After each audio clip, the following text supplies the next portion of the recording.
Alright guys, we put it in the radio here. This is the new one I got.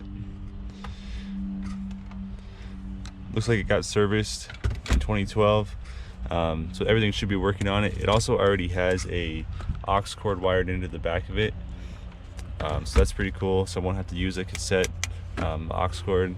And then I'm just wiring it through this backside here, through this little hole, because I don't see a way that it could go on the top or the bottom of the radio without getting squished. But I'm gonna show you all how to put it in.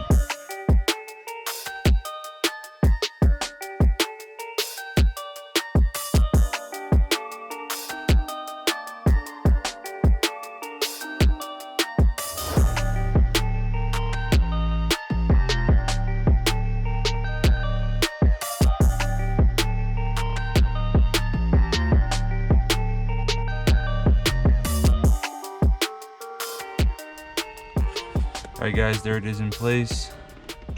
Went in pretty easy actually.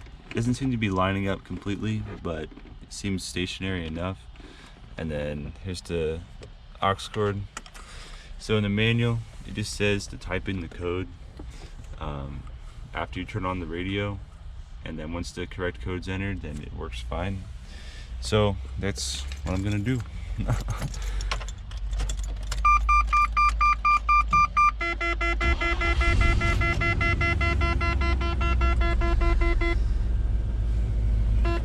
Alright, so you turn it on here.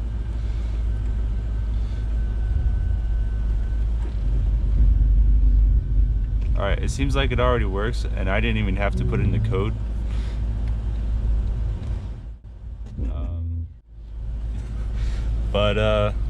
Yeah, I guess that's it then.